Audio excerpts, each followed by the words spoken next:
A profissão mais antiga do mundo tomou lugar na atualidade muito mais do que tinha anteriormente.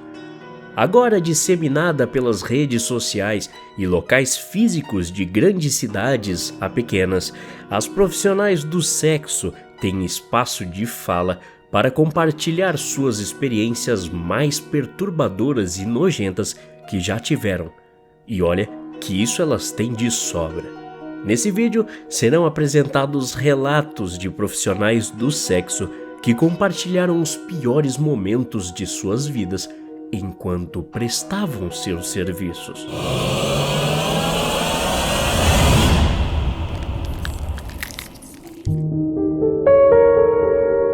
Na época que isso aconteceu, eu ainda era iniciante. Em um fim de uma noite, em que eu desconfiava ser mais uma sem nenhum movimento, fui surpreendida por um cara estranho que chegou dizendo para eu atuar interpretando sua filha, como se ele tivesse me abusando sexualmente. Quando tudo acabou, o homem confidenciou que já tinha feito isso antes com sua filha biológica, mas que depois de ter ido para a cadeia, estava evitando ter mais motivos para ser preso novamente. Eu não fazia ideia se ele estava mentindo ou interpretando um personagem maluco. Então, fiquei quieta e tentei o máximo possível me comportar como se tudo não passasse de mais uma noite comum. Assim que o homem foi embora, fui até minha supervisora contar o que tinha acontecido. Mas ao contrário do que eu esperava, ela me disse que não podíamos fazer nada a respeito do que tinha acontecido, pois trabalhávamos em total anonimato. Faço vídeos sensuais para a internet e já tive alguns pedidos muito estranhos. Os mais nojentos seguem o padrão de serem solicitados por perfis anônimos, onde os usuários geralmente são bem educados. Acredito que seja uma técnica deles para tentar equilibrar a balança da estranheza. Há um ano atrás, recebi uma mensagem perguntando se eu poderia esmagar coisas com as minhas pernas nuas. Respondi que eu poderia tentar, contanto que não fosse nada vivo. Para minha surpresa, a pessoa me agradeceu e nunca mais recebi outra notificação do mesmo usuário. Esse caso fez minha pele arrepiar ao pensar em machucar um animal indefeso só para satisfazer um desejo sexual de um desequilibrado. Mas as coisas não param por aí. Uma amiga minha, que trabalhava em um clube de strip, me contou que tinha um cara que ia ao clube cerca de 1 ou 2 vezes por mês por mais de um ano e pagava cerca de R$10.000 para a garota que aceitasse vestir a camisola de sua avó morta há 15 anos e dançar para ele por aproximadamente 1 hora.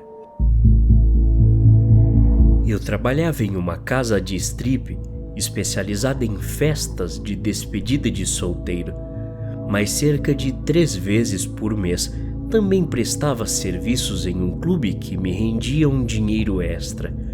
Em uma noite em que eu estava nesse referido clube, o gerente me chamou e disse que tinha um cara disposto a pagar R$5.000 por 2 horas comigo, pois eu aparentava ser o mais novo entre os dançarinos. O lugar era um clube hétero, mas metade dos dançarinos eram gays. Todos seguiam a regra de não permitir que nenhum cliente os tocasse, independente do que acontecesse.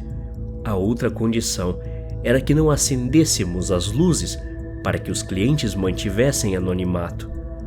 Depois de aceitar a proposta, fui dançar em uma cabine privada junto com o cliente que exigia total sigilo. Por cerca de 20 minutos em silêncio, o homem disse uma frase que me desestabilizou e fez minha pele se arrepiar. Sua frase foi: "Diga-me que você tem apenas 16 anos. Fiquei enojado, mas era um dinheiro que eu precisava. Não sou nem um pouco orgulhoso disso, pois com aquela única frase pude perceber a familiaridade que aquela voz me soava. O homem continuou pedindo que eu fizesse várias outras coisas repugnantes, enquanto me fazia repetir que supostamente tinha 16 anos e que estava atrasado para a aula de inglês. Sua próxima frase, que me deixou assustado, foi: "Me chame de Professor Philip." Naquela hora, minha mente explodiu. Professor Philip era meu orientador de inglês no 3º ano. Um grande idiota que entrava nos banheiros femininos e masculinos durante o intervalo, onde muitos estudantes se encontravam no local. Devido a várias reclamações, foi demitido um ano depois que concluiu o ensino médio. Assim que o homem disse essa última frase, tentei ir direto para a porta, sem dizer sequer uma palavra. Mas ao me levantar, o homem me agarrou pela cintura, lambeu minha barriga e disse: "Posso te dar todo o dinheiro que você precisa. Só me deixe fazer isso."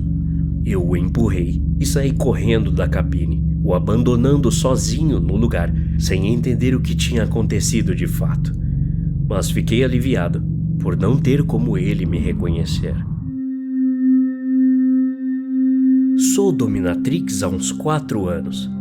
Nessa profissão, conheci diversas pessoas com gostos exóticos, digamos assim, mas até hoje o que mais saiu fora do comum foi um cliente que marcou de nos encontrarmos em um apartamento aparentemente alugado.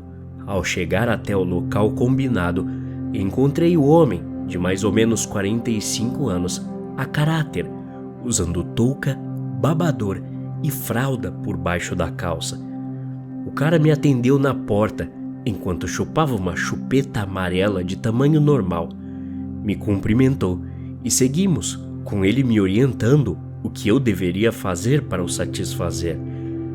A primeira impressão que tive do homem era de que fosse um maluco, mas apesar disso, ele foi super simpático e respeitoso. O cara se excitava cada vez mais que me chamava de mamãe e na maioria das vezes me implorava para ser espancado em lugares específicos, como se estivesse sendo castigado por fazer algo errado.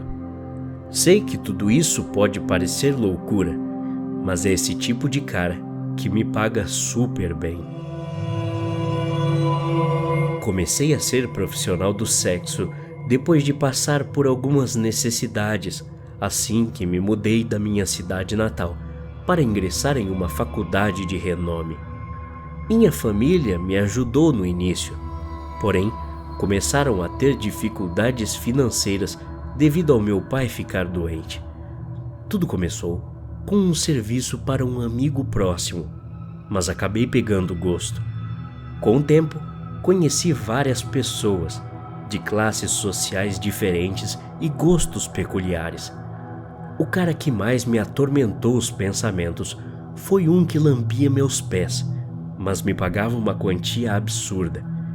Ele chegava e passava meia hora lambendo meus pés o máximo que podia.